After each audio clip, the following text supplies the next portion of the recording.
Opie Radio is back. Sweet as the punch. And there you have it. Bloodhound Gang. I don't know much about Bloodhound Gang. I know E-Rock kind of likes the band. They're from Philly. And you were part of the band for a little while. I worked with You them, worked with the band for a bit. What are they up to these days?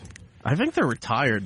I mean, they put out some stuff here and there, but they really... Right. They made all their money overseas. Like, they never have to work a day of their life again, so they're just living life. They should just tour overseas like some of these other bands do. That's all they were doing for years. They were just touring throughout Europe. Right. What's their biggest song again? Here would be The Bad Touch. The Bad Touch? Which is You and Me, Baby, Ain't Nothing But Mammals. Oh, yeah, like they do on the Discovery Channel. Yeah. All right. Oh, yeah, I know that song. You know that one, Chris? Hell yeah. Chris Distefano. I watched the music video. I hate right? that And they were song. dressed up like monkeys running around Paris, yeah. Yeah. You hate that? Hate it. Why? Because it's a stupid song. Oh, all right. You and me, baby, ain't nothing but mammals, so let's do it like they do on the Discovery Channel. Where did Sherrod go? To piss. Went to go pee. Oh, we called it. It's Tito's. We're getting the Tito's for the rest of the show. Talking about current events, Chef. What happened with this Fry Festival?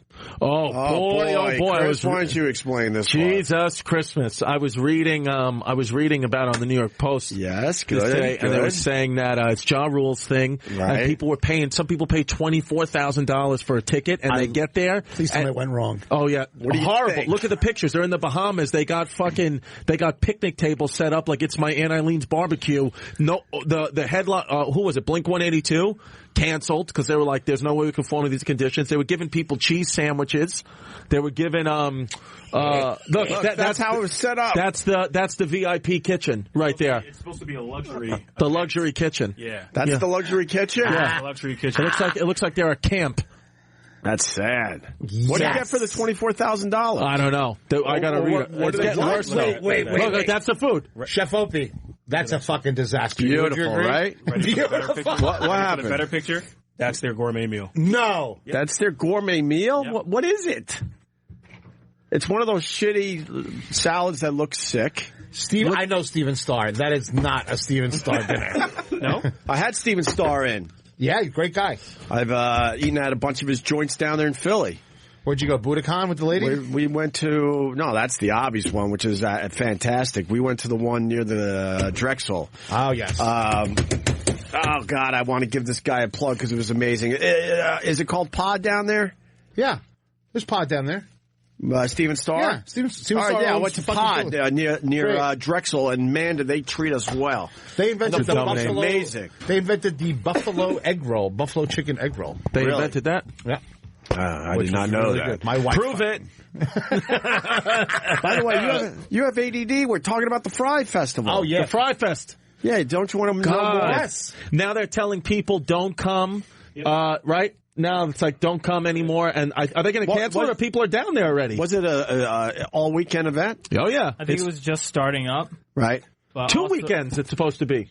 I think so, but they're also on the one article. There's a picture of a shipping container.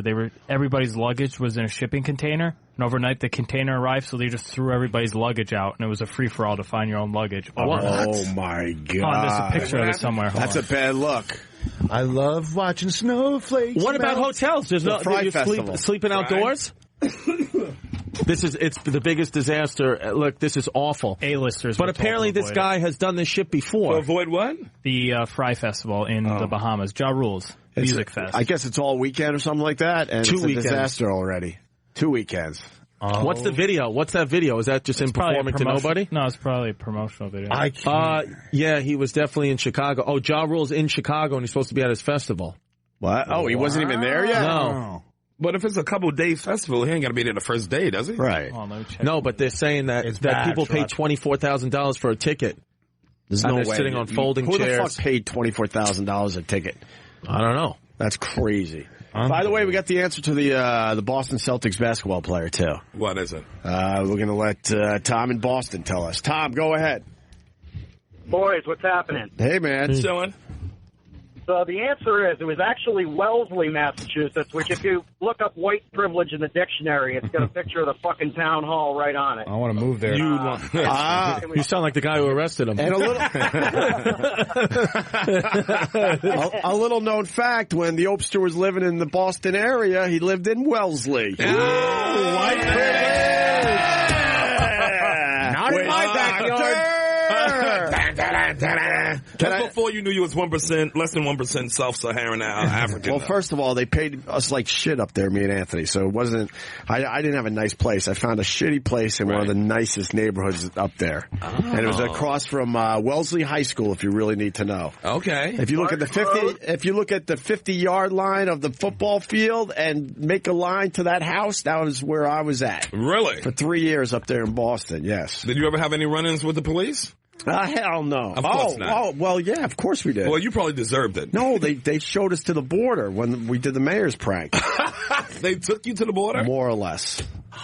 They don't play up there. That was the mayor of Wellesley? No, the mayor of Boston. Boston. But the cops don't play up there, and they were all boys with Mayor Menino. Oh. Me and Aaron, at times, were convinced they were fucking following us. They did not like us for what happened that day.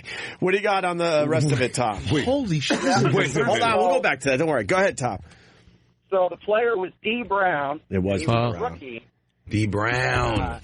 Lefty, Yeah, right? They got him for WWD, walking while black. Wow, and he won the slam dunk contest while he pumped up his Reeboks. Yes. Yep. That's D. Brown. He was one of the most famous Celtics players, definitely of that time. They should have taken that trophy away. He cheated. Because he jaywalked? No, because he's pumping up his... That's why he was juicing. Pumping up his sneakers like that. He was looking at houses. I believe he was looking at houses, and they just popped him right on the sidewalk outside of a house he was looking at. I thought he was in a car. Ain't that some shit? No, I think he was walking. Wow. We get treaded on. Don't tread on me. Why are you looking through me when you say that? Because You was Wesley living motherfucker. I was on the city council of Wesley, Massachusetts. Yeah, you're on the board. I thought after you met my boys Freddie and Stork. Yeah, there was the problems in the town. Them niggas is Buzzy. I love them. Buzzy, boy. You like my boys? Love them. We all went Some Boston guys. No, we went to my oldest friends. I met him when I was 18. The best. When you went to the Yankee game. It was us four. Like, Sherrod was odd man out because, thank you, Tom. I gotta let you go, all right? But once you meet these guys, Opie makes a lot more sense to you. Really? Yes. In what way? Because you are a human being more. These are your friends who are crazy as fuck. Right. And they older now, Right. but they still nuts. We had a lot of stories. Freddie, first of all, that motherfucker wasn't even talking until he got all the plates he needed. He's like rolling. He's No one of these, shit. No shit. He's one of these guys I'm convinced he'd rather go to a buffet than have sex. Yes. And like, me and Sherrod were excited to be in the legend seats with the food and all that, the whole fucking 9 yards. But when they showed up, Freddie, like, I think he was getting hard.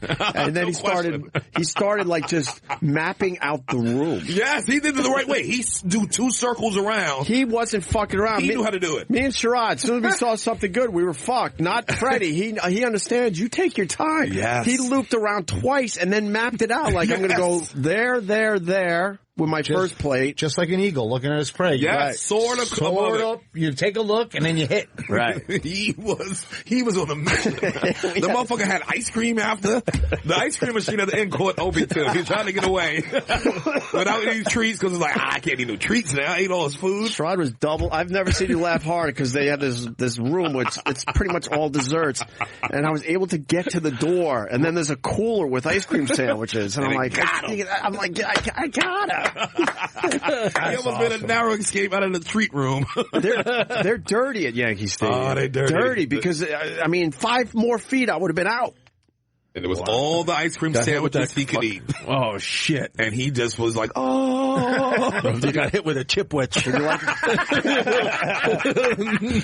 chipwich. I fucking love chipwich. Chipwiches are the best. I'll punch you in the face for a chipwich. And I like how Freddie was so thrifty. That motherfucker knew. This is how pro he is. This motherfucker knew to park next to the federal building. Yeah. Because it's free parking next to the he's one of those guys. Like I said, he maps it out. If you wait after 6, you can park free right next to Yankee Stadium. Right. Really? This motherfucker knew his shit. We walked forever to get It's only 2 Buzzy's blocks, luggage. though. Yeah. It was 2 blocks, but there they are. There's my free? oldest friends and my new friend. One of these things is not like the other. Oh my God! Which one's Buzz? Oh, that one. That is Buzzy. The one Like the Buzzies don't wear turtlenecks, so I know that other guy. So he was probably was he boring? And he was funny too. Funny as shit. They got mad stories, Got man. 13 layers of Gore-Tex on, like he's Long going on a Island mountain. guys, Opie? It was insightful. Yeah, well, me and Freddie are from Long Island originally, and Buzzy's from the Buffalo area. Well, they all went to college together. Now, Buzzy and Freddie, them niggas run the school, apparently. Wow. When they have their long hair on the other side in the good cafeteria. Well, yeah, I told Sherrod I lived in Onondaga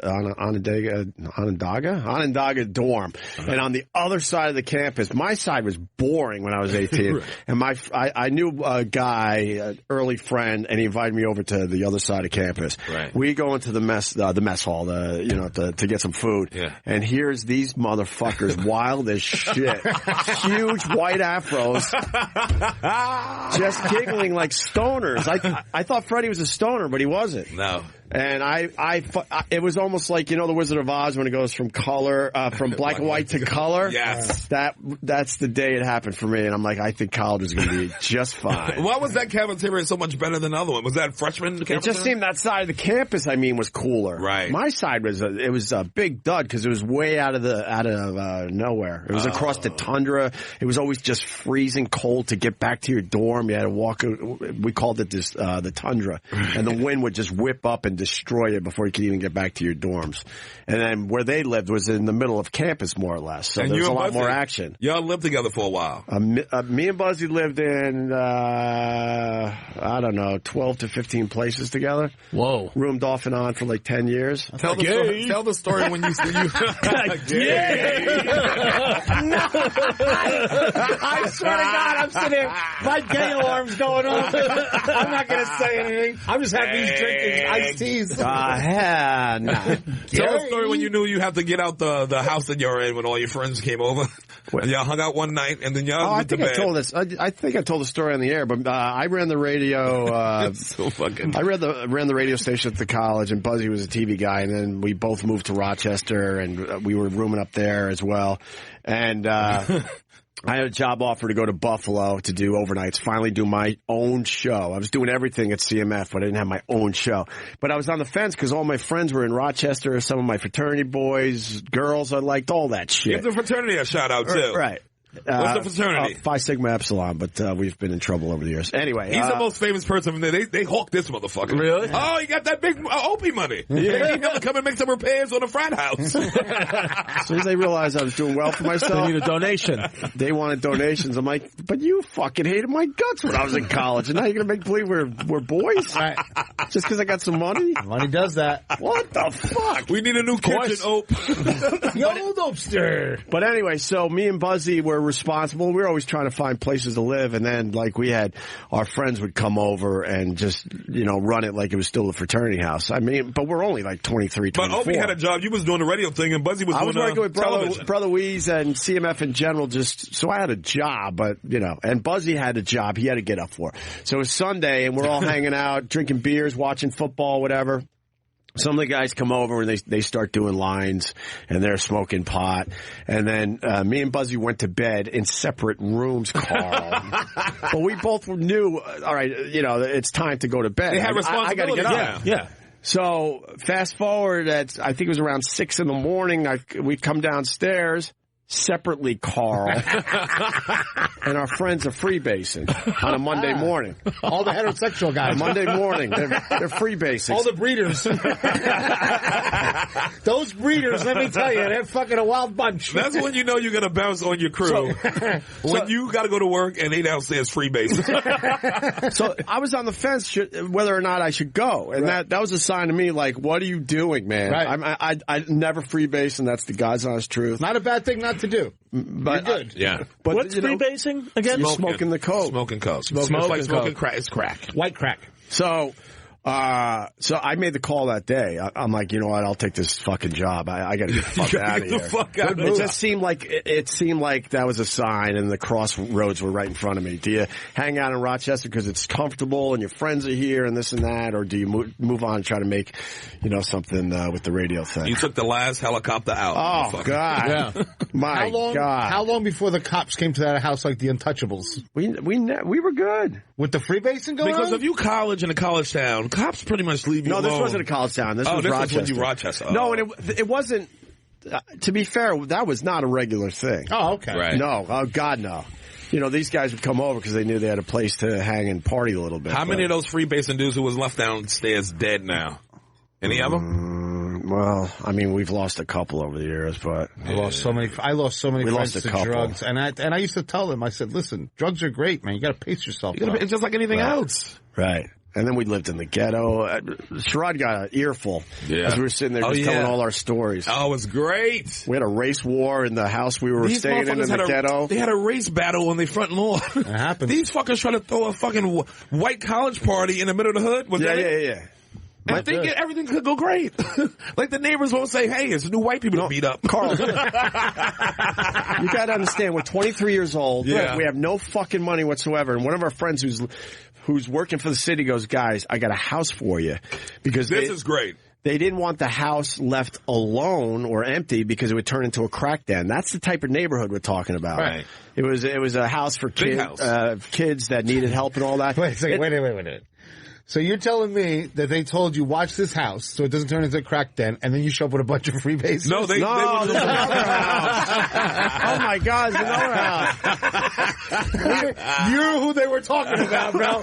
You're the fucking problem. There's another house. We literally were moving like once a year easily because we were always looking for a deal. We lived in attics, all sorts of crazy shit. Yeah. But anyway, so my friend's like, look, we leave this house alone. It will be a crack den. So the city asked me if I know anybody that wants to stay here.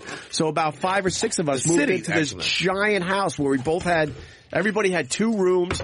We had 2 giant living rooms. This is the screenplay right here, Chris. We got to write this. 2 kitchens. It was just massive. So then we decided we got to throw a white guy party in the hood, Carl. Yeah. He's making drinks. Yeah, we I'm lost listening to you, but I touched Chris's ice. This is what happened. He's got the attention of a mosquito. Hey, listen. I'm an AIDS baby. Don't just because you got rid of your crackhead friends doesn't mean you can make fun of me. So we thought it'd be a good idea to just have this blowout party because we have this sick house. And free, no rent. And then some of the locals were walking by, and someone said something wrong, and next thing you know, there was a massive fucking fight going on. Wait, let's back it up now. Yeah. Who said the wrong thing? The local neighbors, the ghetto neighbors, or one of your friends? Because I think the way Buzzy told me, to be fair, friend. To be fair, I would assume it was one of our guys. Yes, that's like slick, and he got knocked out. People did get hurt. Oh my God! Oh my God! And I wasn't brave enough. I'm not even going to make believe I was brave enough. When I knew it was getting ugly outside, I went inside. You went back inside. Yeah. Was it at least like one neighbor, like an old black lady, was like, "Y'all will be all right over here." Yeah. We had one. Yeah. It always is. Like, you kids need anything, you let me know. And I try to be I'm Miss Margaret. I try to be the jokester. Hey, come see me at 227. I live with Rose. I try to make a watermelon joke. Bay Area. What? I try to make a watermelon joke. Like 2-3 blocks away, it was like a bodega, and they had a whole pile of watermelons. So I was just, and everyone in there was black, and I kind of just pointed like, hey, look at this. What? Oh my God, wrong joke. Opie. You're going to get yourself murdered. No, this was like, before things got crazy with guns and everything else. When was it cool enough for a young, white, snotty-nosed college kid to make a black watermelon joke at a bodega? He's like, I went... No, it was more like, I see what's going on here. Oh, my God! Are you out of your fucking... That was offensive 200 years ago. I wouldn't make that joke. Imagine because it was obvious. It was like, I would be too busy eating watermelon to make that joke. Wait, what? Imagine Opie's like telling we don't have this on Monroe Avenue. Oh my God, that's awesome. So was the watermelon right next to the hair care products? In all honesty, baby food. I probably should have lost my teeth for that. You're 100% right. They were. I vaguely remember there were some pretty dirty looks, and they weren't having it. And then, the person. And then we got whatever the the fuck we needed and got out of there. So, yeah. You kids went in with the wrong attitude. But how big was this house that you got for free? It was giant. Huge. We all had 2 rooms each. It was like 5 or 6 of us. So, how crazy. So at least 10 to 12 rooms. 2 huge living rooms, 2 kitchens. Buzzy told you the one kitchen, I forgot about this because I just remember one day the free ride was over. They showed up and kicked us out. Right. And it turned out they went to inspect the house, and one of our kitchens, the entire floor was taken up with empties. They had the whole kitchen floor covered completely with empty beer bottles. They were the people that people were worried about. Yes. They wouldn't even take that out. That shit would have just... I don't know why we did that. Maybe it became a thing or something. Yeah, I wanted to prove to yourself, look at us, we're adult now. Look how many beers we drank. Oh, it was... Fuck. Yeah. And if they would have not had that in, it would have kept a free mansion. Unbelievable. Well, I think it was a blessing in disguise. Yeah. I'm telling you, this was the hood. Where did you have the panic room when you hear the black people play the music pulled it outside? up. Didn't we pull it up on the phone? I remember the locals. Yeah. There were a few scary locals on the Google Maps. Yeah, we went to Google Maps at the Yankee game to see it. Anywhere. And I gave you a hum because there was a guy holding a basketball. I went, yeah. Oh, Jesus Christ. One basketball, a couple of watermelons don't make the fucking stereotype. But you laughed when we were moving down the street and we turned because we saw some locals and one guy holding a basketball. So I was saying, yeah. I can't get out of my mind looking at young Opie pointing at the watermelons and the black people. With all his blondness. Imagine. Dude, now that I'm older and I got perspective, he's so unfiltered. I know there's a ton of times I should have fucking had my teeth knocked out. Oh, my God. But that to me... Just, by the grace of God. Right. Because I was a wise ass from Long Island, and I was just stupid. But and you had that hair, that fucking flowing hair. The flowing with hair. the shark tooth necklace. You should have just lost your teeth for that. Guy showed up with fucking molars on his neck. God, you can't show up on my block with bicuspids. Too funny. You know, he had his keys with a rabbit's foot and everything. Yeah. All the Jesus. And all his hacky sack. You guys want a free base? Dude, we at this Yankees game and eating at Legends and all these stories, we didn't make it to our seats until the 6th inning. 6th inning? Fifth. Bottom of the 5th. As soon as we sat down, though, boom, we Homer, saw 4 homers. boom, Homer. Back-to-back homers.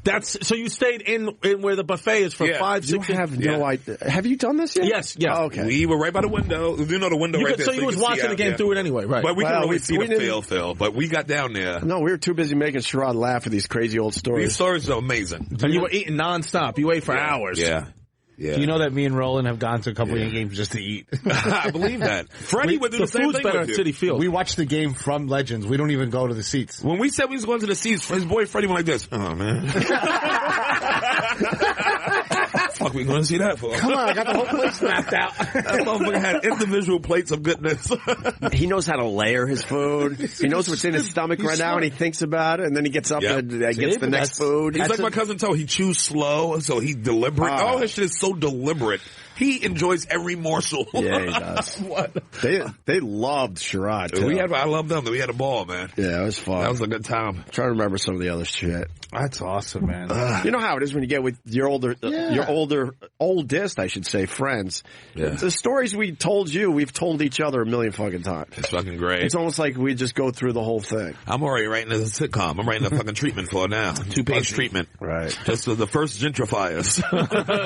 These assholes in the middle of fucking Rochester. Opie and the Basers. Opie and the Basers. It's going to be a dated piece, so it's going to be like 80s, so you're going to be wearing 80s clothes. That's fucking dope. Bro, that's dope, Chris. Let's write this. Hell yeah. I'll write the first page. We didn't even tell you. Right. If Buzzy's up, he might have texted me. We didn't even tell you the stories about ruining our friend's house with a fire. What? Yeah, with a smoke fire. What? Let me see if Buzzy's around today. These motherfuckers. This is the kind of shit that like white kids can do and still live. Yeah. Dude, we were always get arrested. Right. We were always looking for deals because I was in radio and Buzzy was just starting out in TV. And one of our friends at the time was a sportscaster up there making really good money. Right. And he was one of the first people I knew in our age group that had a house. And we're like, a house? Right. We're just looking for free rent in the ghetto. So... He's like, fuck that. If you guys live with me, then that knocks down my mortgage. So I was living in the attic because I was last guy in, and Buzzy was there, and we were always drinking and partying together. Tell him how hot that attic was. It was this was the second attic. I lived in 2 attics. Jesus Christ! What's wrong with you? What are you, a fucking doll? He's an old Christmas tree. What are you, fucking Annabelle? It's an old Christmas tree. There was a time. There was a time. It was I was 20. He's my grandmother's dollhouse. Me and Buzzy didn't want to grow up, so after college, even though we had real jobs, sort of, right, we still lived off campus in our friend's house in the attic. We saw the place in September when the attic was perfect temperature and beautiful. Fast forward 2 months later in Western New York, you're in hell. Freezing. So, dude, I would go to bed with a winter hat, a coat, and a whole bunch of blankets. My shampoo, my toothpaste froze. That's how cold it was. Froze. There was no insulation. This is how stupid we were. It's like a war story. And there were little holes in the ceiling. And I remember one night, in particular, I remember looking at the stars and while I'm laying in bed. Through your ceiling. And one night, snowflakes are coming through. just a little bit, almost like out of a movie. Like he was in a snow globe. and Buzzy decided to heat the place with kerosene. I'm convinced that has caused some fucking brain damage. Yes, a lot of it. Yeah. Yes, but we were freezing. If you up top, that's where all that burnt shit is staying. Right. He's living in kerosene fumes. Yes. Oh, yeah. We did for a little while. But that was the first attic. Second attic. So my sportscaster friend at the time, we're the worst. We get there, cheap rent, his mortgage is low because of that. Me and Buzzy go out. Right. And all of a sudden I'm going, and I go upstairs to crash. Next thing I know, I hear my alarm going off, and I'm not even opening my eyes. I keep hitting the alarm like fuck, and then I think I'm hitting snooze, and it goes off again. Fuck. Third time, I'm like, what the fuck? It's the weekend. Why is this thing going off? So I open my eyes. I can't see shit. Are you lying? Oh no! It's the smoke alarms. I'm thinking it's just my regular alarm. But wait, you're in the attic at this point? But we were fucked up. You see how scary this shit is? Wait, so I literally just quivered. I quivered. Oh yeah, so that's scary. I actually you just invoked a quiver. I wish Buzzy was around right now. Let me, whatever. He's probably fucking eating his wall from the kerosene poisoning. He's probably licking his doorknob. So Buzzy's learning how to color. Wait a minute. You open your eyes and your whole room is smoked. Yeah, I can barely see it. I can barely see in front of me. So I run downstairs, and Buzzy's on the couch. The whole house is filled with smoke. I can't wake him. Like, my thought was, oh, great, Buzzy's dead, but at least save yourself. Like, what? You scumbag. So then I finally get him awake. Mm-hmm. And we go in the kitchen. He put, I think, I'm trying to remember this so many years ago. I think it was frozen bacon in a frying pan.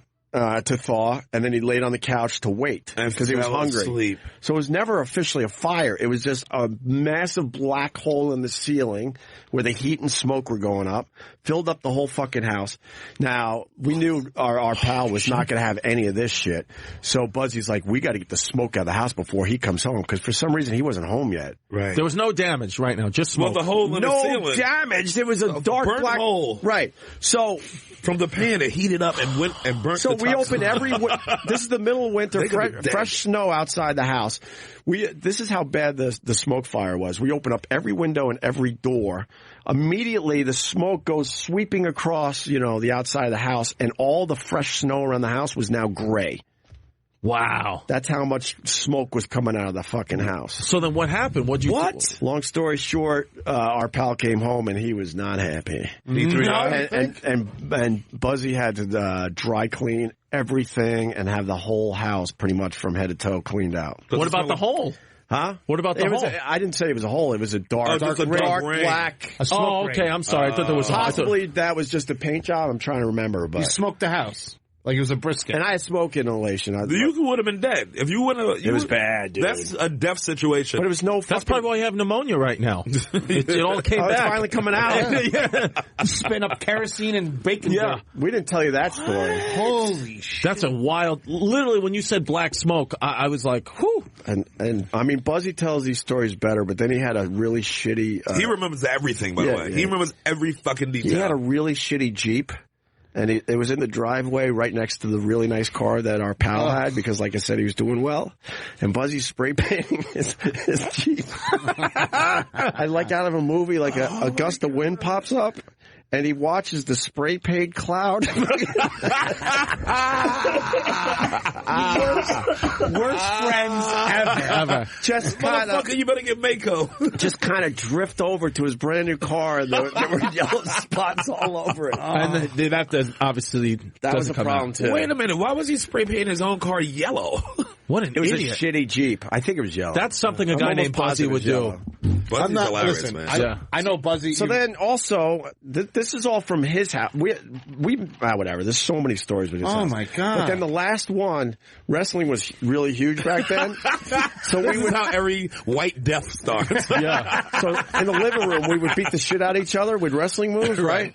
So Buzzy body slams me onto the couch and breaks it. Come on. This guy's couch.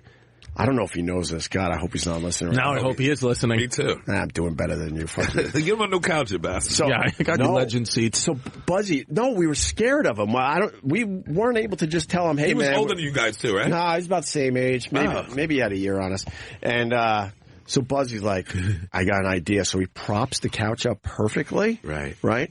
And then he uses me as a guinea pig. He goes, you know how when he comes home and he's all drunk, he just tackles and So you're going to have to tease and bring a tackle on. So he goes, just make it look good on the couch, lay there like nothing's going on. And sure enough, like clockwork, he came home, like jumped on me and tackled me like, come here. And the whole couch fucking collapsed. Oh, brilliant. You set him up. Because Buzzy had it set just so.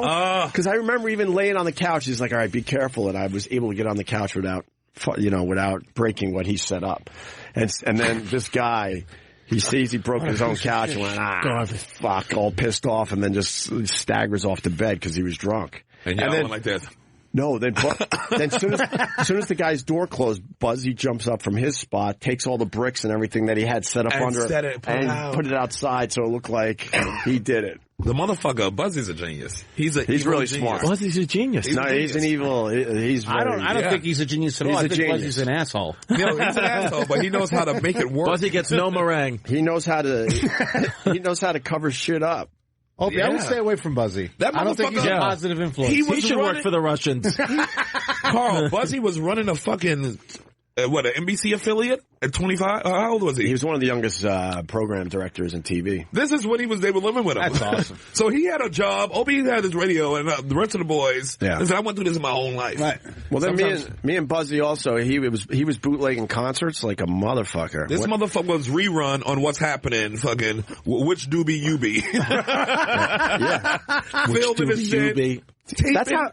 By the way, that's how I met him. That same day when I met Buzzy and Freddie, Buzzy handed me a list of all the concerts that I could get. So I'm looking at my favorite bands at the time, trying to remember exactly. And he had fucking shows that were bootlegged. This motherfucker would put cameras in the concerts with jackets on them. Like it's a dude standing there and the camera's taping the fucking concert. Carl, he was so. Now you waking up. This is the 80s, early 90s. And he was confident enough that he's like, not only are we going to film this fucking concert, we're not going to get that shaky video shit. We're bringing a tripod with us. Tripod in it. Setting it up. And then one dude, remember the one band was like, y'all stealing from the band. Right.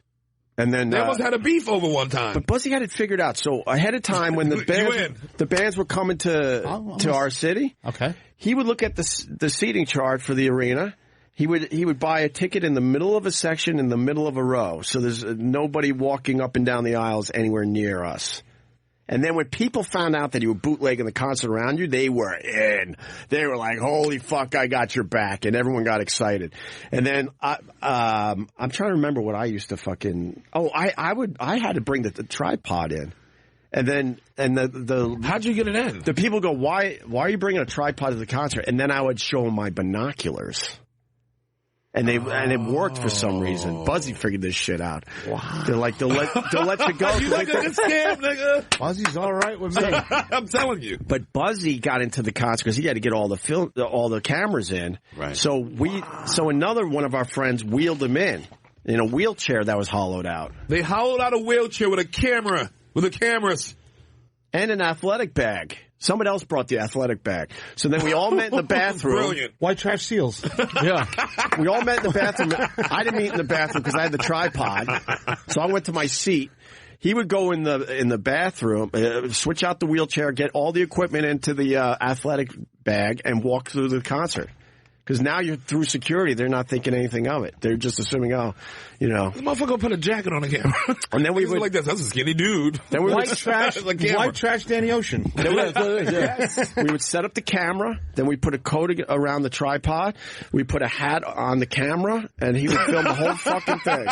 I know you like a hustle, Carl. I know you like a good hustle. God, good fucking job, Buzzy. God bless America. Dude, it was when the cameras were this big. I know. Huge. Now tell him the time when y'all... And then, yeah. And then... so sick. But the videos must have been great. He had me captivated. Dude, he was known all over the world.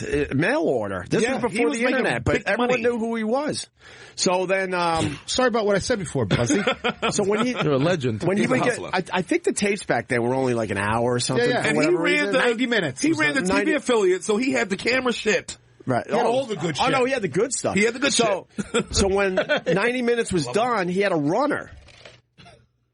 Because he would buy tickets for all our friends. So one of our friends would come by as the runner and take the tape. Because Buzzy even thinking, well, if I get busted, at least I got the first fucking 90 minutes. Got it already out. Out the building. Out. Or in another section. Now look at Carl's fucking... Call Buzzy up. Let's take him out to dinner. I got some stuff I need him to work on. The motherfucker. Yeah, but he's probably not picking up because he's involved in a scheme. He's probably scamming something right now. This motherfucker... He doesn't like being called Buzzy anymore. But he left no money on the table. This motherfucker ran this affiliate, the youngest motherfucker to ever run an affiliate. Right. A television affiliate. And then took that equipment and fucking made more money from it. Yeah. Buzzy's all right in my book. That's a hustler, man. Black Buzzy. This was in their 20s? How, 20, 30? How old was it? When we were bootlegging? Yeah.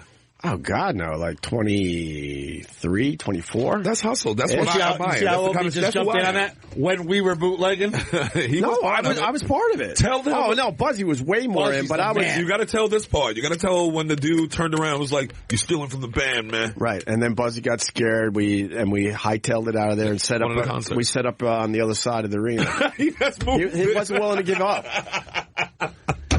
He wasn't willing to give up. I'm like go-getters, trendsetters, baby. I love that. What a great story. That's a feel-good story. That's fucking... So then after the concert, we go back into the bathroom, break everything down, put it underneath the wheelchair again, and Buzzy would sit there. He would even put some weird bandana on his head to make him look sort of pathetic, and we'd wheel him out. That motherfucker born on the 4th of July out of there. You know what? That's a nice squad you got. Hollowed out wheelchair. That's genius. And he did all that himself. Because people are already uncomfortable around people who can't walk. Security don't want to touch your dead legs. Fuck. They're so cold. They think it's going to be airborne. They're going to get sick from it. I hooked up with a girl in a wheelchair. That's a story for another time. Old polio legs, let them in. Old Ricky rockin'. I mean, the stories really had me captivated at Yankee Stadium, man. It was that story shit. stopped me in my tracks. That's genius. Good job, Buzzy. He was an entrepreneur, that's for sure. And this motherfucker's still doing that kind of thing, like when they bootleg the movies. Sometimes I go in the daytime, if I go to the movie, I see a motherfucker in there with the camera out. No shit. See, you don't, I guess it's, when you tell that story, it almost seems like it's no big deal because everyone has their camera, their phones, and we're filming everything. You gotta remember, no one was filming shit back then. So a camera was like a film UFO. Your family? Yeah. And how big the camera was. Right. Yes. They even made noise and shit. Yeah. You didn't see live concert footage. Every once in a while, song remains the same or whatever the fuck. They had some band dudes running from like this. You're stealing from the band. Man. band. He's still from the band, man. But like I said, most Several guys, times. That's why he had to move. most guys though were all in. They're like, "Oh, we'll help you out." Because they we want a think this is copy. the fucking coolest. They didn't even need a copy. They just thought it was the coolest fucking thing they've ever seen. And probably thought they should have You know thought when of the it. lights would go on, and then you got everyone just standing, and then you got the fake guy because it's the camera with a hat on, And it looks obvious at that point. Oh, because Buzzy was brave too. We got He was brave. We got decent seats. We weren't doing this from the rafters. He was never satisfied.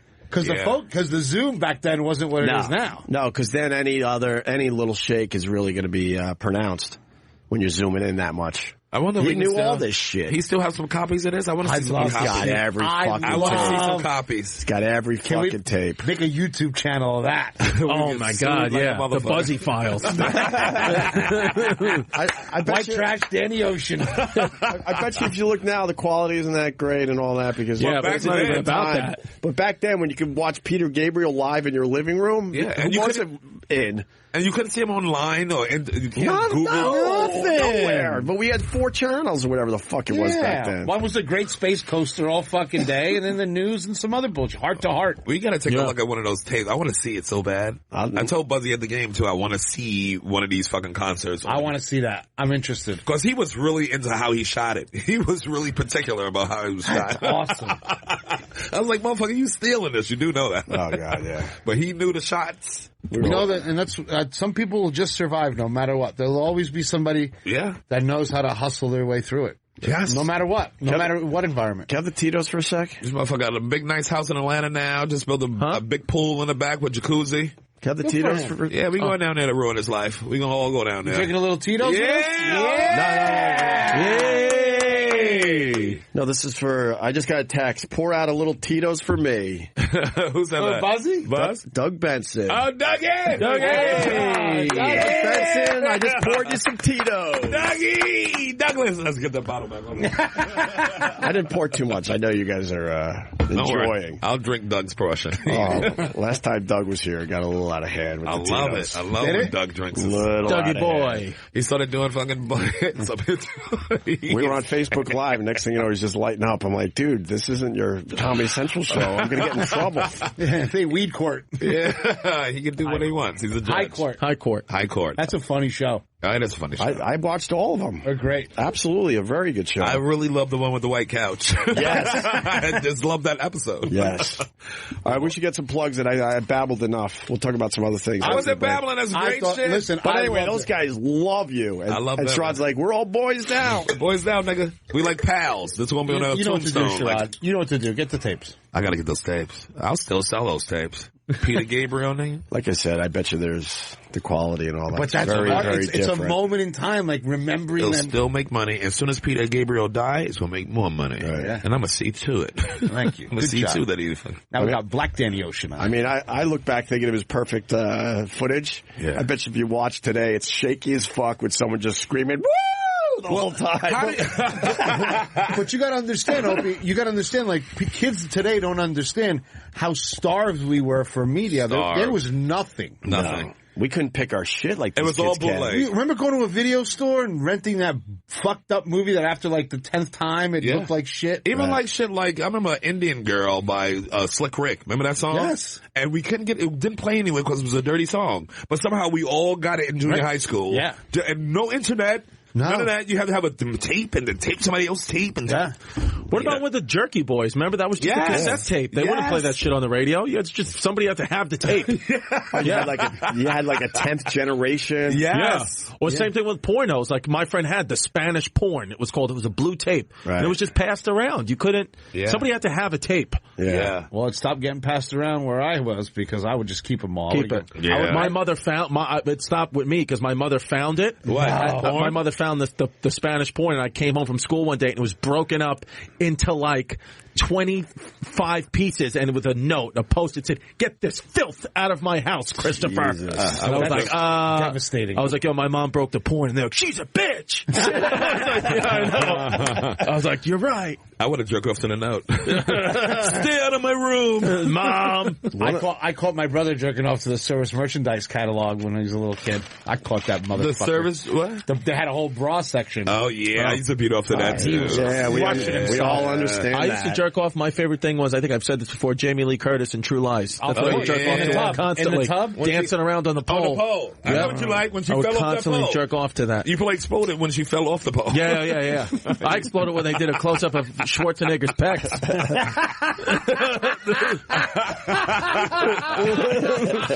He sounded like the guy from The Professional when he had the mic.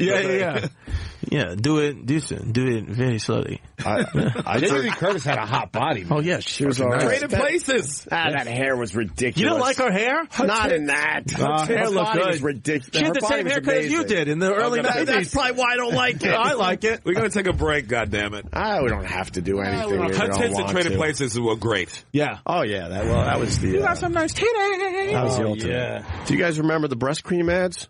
Breast cream? No. Yeah. Do you? Oh, remember that shit with John Travolta, the dance workout shit? That's the video. We'll go up. That one. Oh, yeah, that's ridiculous. With John Travolta when she was teaching the class? Yeah. Remember that video? I just don't like her Rachel Maddow hair. That hair comes with a countdown clock. We're going to look at the tax. Hermaphrodite, though. That's the rumor that she was born a hermaphrodite. Yeah. That's why her father, Tony Curtis, started the hospital. I'll take it. But let me tell you something. Rumors.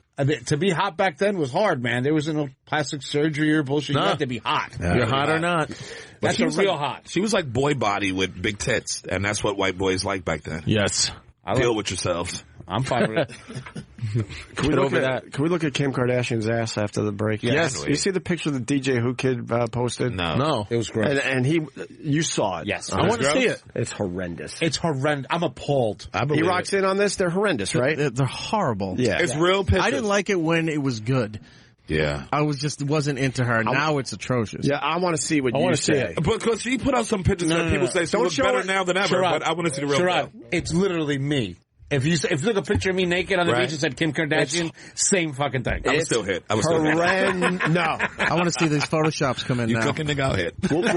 Don't show them the photo. Well show you after the break. Yes. All right. Undefensible. Gay. Oh, look at you. So white and prevalent. I'm texting Buzzy. We'll see if we can get him on the phone. Get him on the phone. Carl, what do you got? Follow me on Instagram, Sabor Chef, and come to Marie's Italian Specialties. I'll be there Saturday. And Pops, too. Pops Diner. And when are we doing a live show from there for real? Yeah, come on, Opie, let's dude. stop fucking around. Opie. I got Tito's and me. When are we doing the live show? we were going to go today because I wasn't supposed to work today, but then we had the pneumonia. It only worked a couple days, so I figured we better do this. Let Carl tell us the best day to go for the best next Maybe Friday next to week. go. Well, we got to split up because I got a car that's going to take us to a strip club. We're going to have lunch there. Okay. And then we're going to do a couple things. We'll make a road trip. Are we still going to the chocolate factory, too? Yes, we're going to go. Chris, you want to go to the chocolate factory We're with going to us? Pennsylvania. When? That's what I call my penis. Give me a date. I'll do it. I'd love to do that. Hershey? I'll drive. I love Hershey. We're going to learn. No. You saw that big brick of Belgian chocolate? Oh, yes. Well, there's one of the radio fans. He ships it. So he talked to the company. He heard the thing. He said, we'd love to have Opie and show him how we make this chocolate. They love Opie's white face. We got to take a break, though. Let's take a break now. Let's stop playing a game. Go ahead, E. Break us out. We're back with more Opie Radio. Back with my pal, Chris Distefano. Yeah. We're over here. Who's holding in a piss. I'm holding in a piss and a fart. Nice. I'm holding in a piss. I had to pee, and then they said, we're going back live. Why you got the collared shirt on, Chris Distefano? Because I have an event that I'm supposed to go to at my old college in an hour, and I'm fucking idiot for saying yes. Where'd you go to college? St. Joseph's College in downtown Brooklyn. All right. Yeah. And they asked you to do They asked me to come back. They asked me to be like their featured person tonight. And it was supposed to be like, they're like, pump it out on Facebook. Get the crowd excited that you're going to be there. And then so I posted it out and the whole event's got 8 likes. Oh, my God. Oh, my God. You're in hell. I'm in hell. It's got 8 likes. And they have my name spelt wrong. Are they hoping that you're going to fill the place? Yeah. By just saying your name on Facebook? Yeah, by saying, and then I went to H&M to shop for it. And, it's bad. What is the event? I don't know. Go to St. Joseph's College on Facebook. Maybe it's at the Wayfarer. Right. St. Joseph's. But why are everyone getting together? Is it a cocktail party? It's the president of the school's like she's retiring or something like that. Okay. So, are you doing comedy? No, they want me to. They said they just asked me today. They said, "Oh, can I do a quick roast of her?" And I was like, "What the fuck? Why would you want that?" I don't know. Is that it? We're looking right now. Wait, I have here. Wait, what day is today? 28th or 29th? I have the link. Is this it? The spring reunion eve reception? Is that the Wayfarer? Yep. Spring reunion. Yeah, look at that. Eve going. reception. How many people are going? Let's see. 33. 33 going. 76 interested. Look at this. Look, Guy Codes Chris Distefano will make a special appearance. Oh God! And it says, and invite your classmates too. Who's the surprise guest? Opie. There's a surprise guest. Let's go. I really don't know. Let's go. I wish. I got to go home and rest. That's how bad it is that I'm not even the surprise guest at this school. That's how much I suck. Dude, you don't want to be the surprise guest. You want to be the headliner. It says Guy Code Chris Distefano. That's you, dude. We'll make a special appearance. Yeah! Yes, sir. Join us for a fun night, it says. Yeah. I love this. The other kid, Mike, the DJ. I love that he's getting on. He used to fucking sell weed right under the president's nose. You know that guy? Yeah. Oh, that's great. I should say that in the speech. Hey, at the school? Yeah. Hey, it's never good when it says recent posts and it's 3 by the same guy. Oh, my God. This is going to be brutal. Tonight is the night. Class of 1967.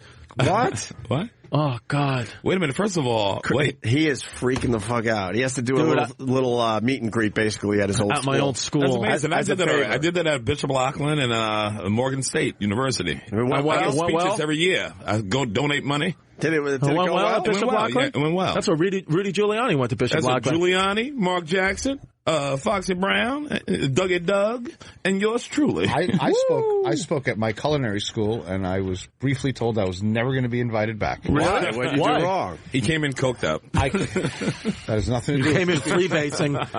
I told the kids the truth. Came in meringuing. I told the culinary school kids the truth. I said, listen, you've been here for 6 months.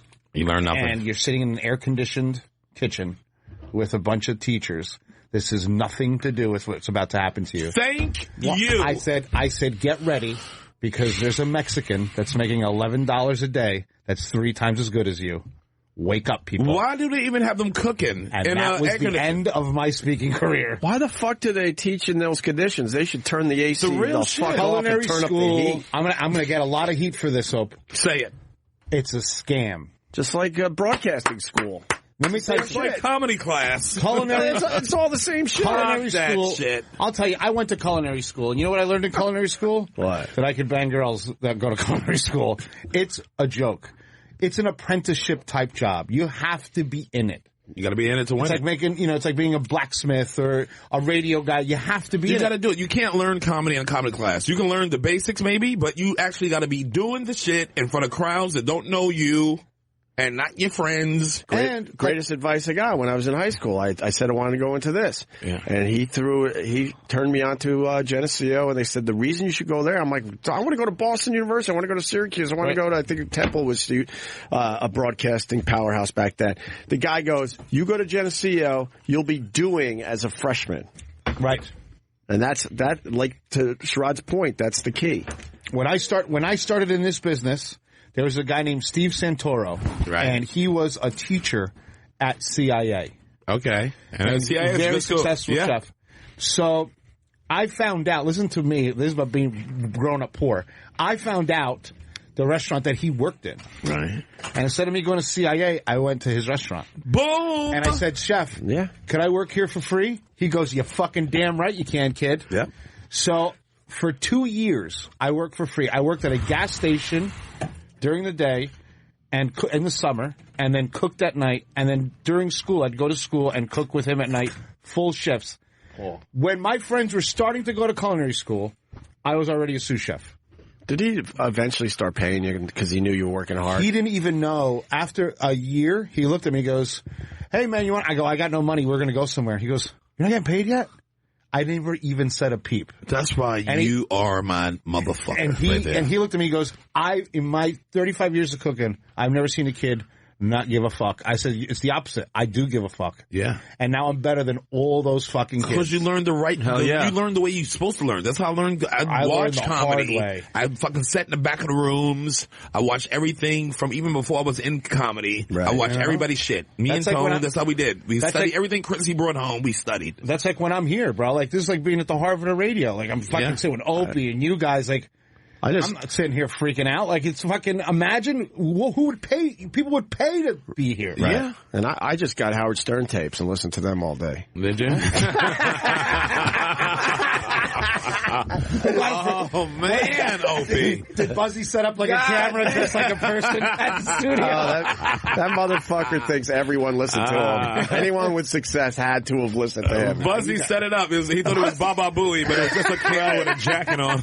No, I was Papa Booey hasn't moved today. I was a grunt, man. But like I said, I went to this college because my school counselor said this place you can get on the radio and do it as a freshman. The other schools you can't even do it until you're a junior. Right. And it was the best advice ever. So at 18 years old, I was already doing radio shows. That's what's up. Instead of sitting in a classroom waiting for your chance to do it a couple years later. You can also do both. You can do the classroom and do the classroom is important to a point just to get some basic knowledge. Your kids are listening. But then you'll learn by doing it. By doing it. And then I was a grunt like yourself. Like when I finally made it to a real radio station, I did every job under the sun. I didn't give a fuck how much I was making. I'd rather do Which that. was it was nothing. It was less than like $10,000 a year. I did open mics. I did bringer shows. I performed at Henrietta Hudson's. Right. And you know what that is. It's a lesbian bar in the lower I know in the west exactly side. where the Henrietta Hudson's. And they used to do a show every week, and I did the show every week. And it's a lesbian bar. So if you walk in with a penis, they start booing. So you got to win them over. And I won them over, and I stayed there for a year and a half. Right. Free show. I didn't even pay for that shit.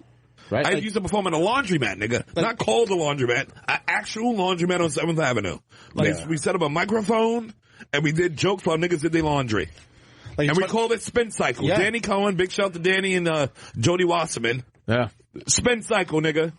And I couldn't wait to get to those spots. At a laundromat. Right. And then we got so good at the laundromat, the bodega next door was like, y'all can perform next to potato chips. And I was there every week, too. Yeah. And on the potato chip aisle, nigga. That's how you do it. There's your bon ton. That's how you do it. What's the deal with the Subway? When I learned the restaurant, it's funny. I opened in my career, 27 restaurants. I only lost one. Ooh. Right? 27. And Muscles was one uptown. Two. You know Flex Muscles. I've I heard love about Flex Muscles. Flex Muscles is the shit, and this nigga started the one in my neighborhood. Wow. So when I started with the restaurant business, like people talk to me all the time. They go, Carl, how do you have a little success? Like, there's a big failure rate in restaurant business. I go, no.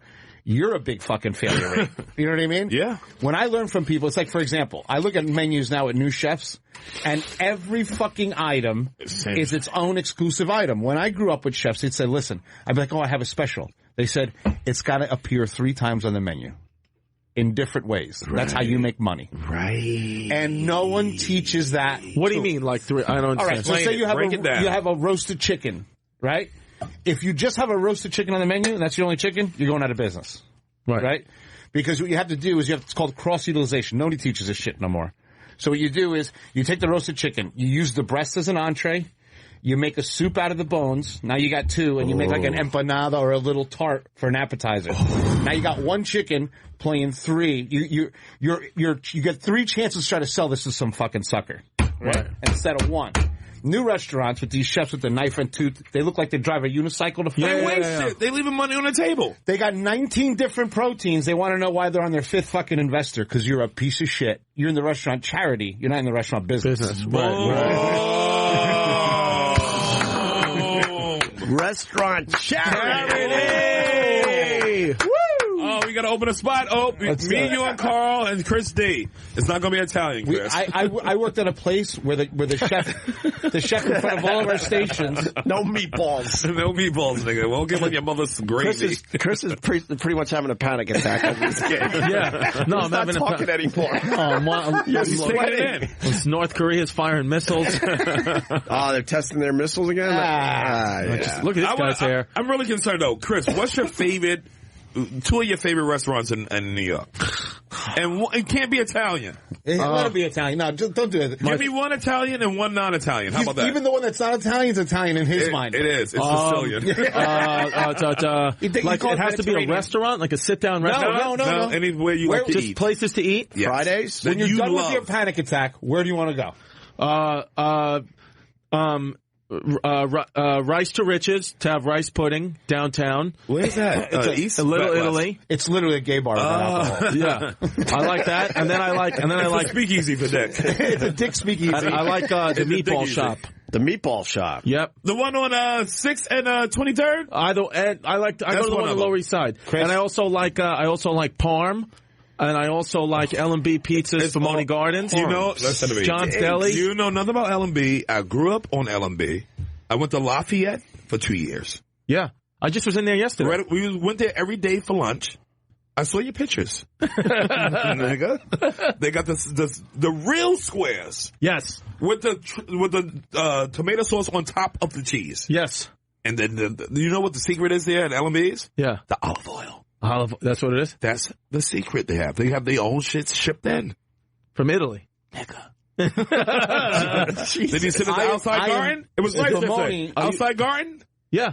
Outside Monty garden. Gardens. Yeah, because they got the outside eating and you can eat inside. Yeah.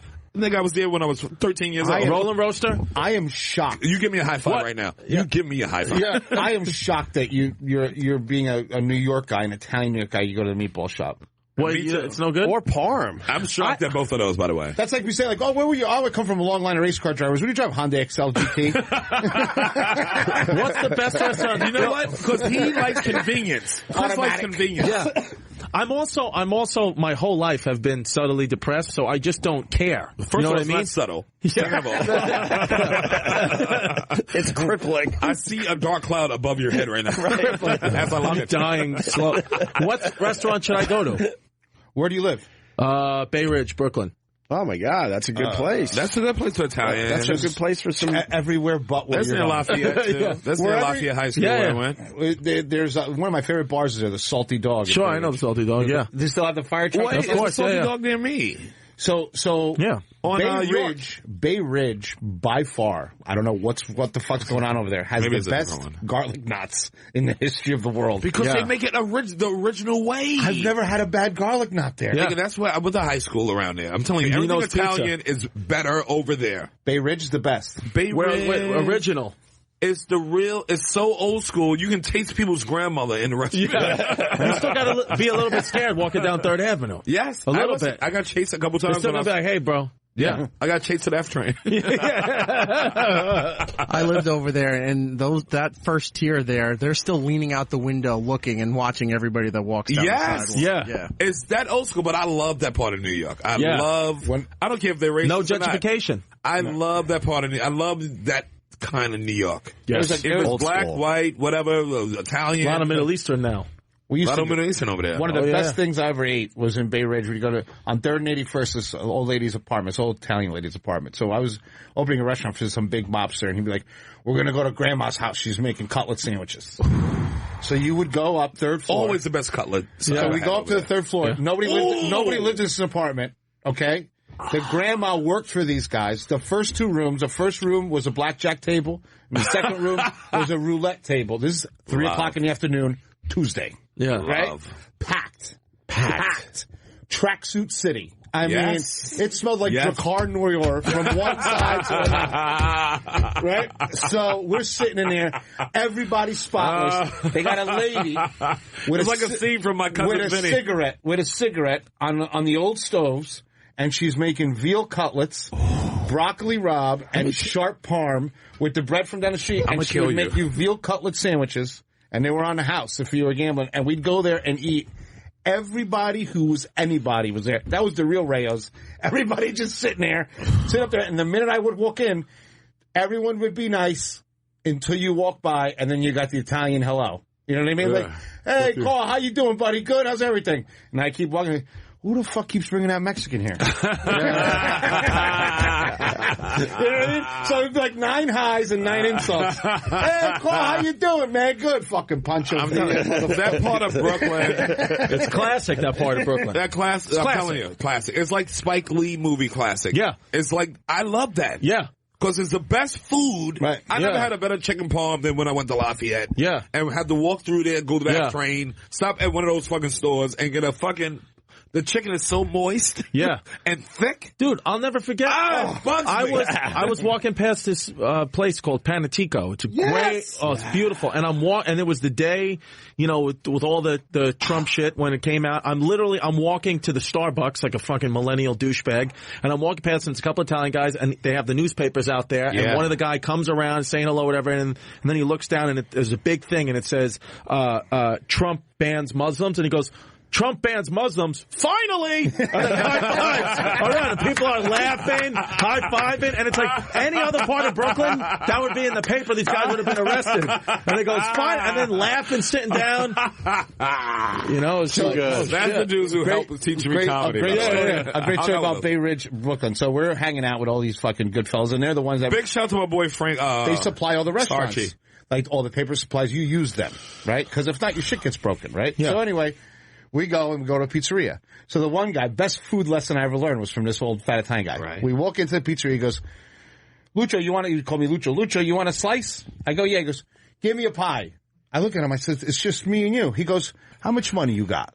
You got slice money or you got pie money?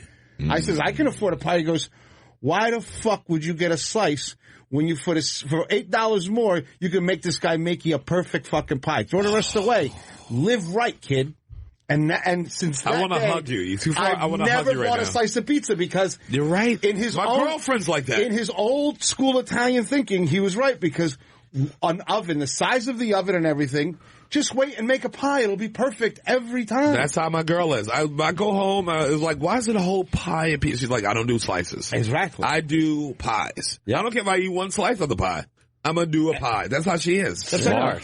I was at Grimaldi's yesterday. Best snowflake millennial sign. I'll post it later on Instagram. It said, we are not responsible if you drop your pie, because they have like the little stand, so I guess the snowflakes aren't used to them, so they knock and they ask for a new pizza. Not at Grimaldi's. You're fucked. Buy another pizza. There's no service.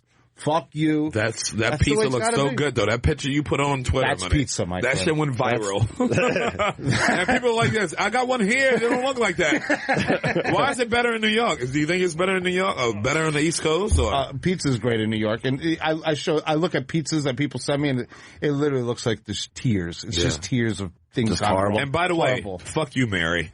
Fuck you, Mary. Yeah, there was a lot of food talk today, but that's okay. Yeah, we got those shirts coming. People want and those Buzzy shirts. stories.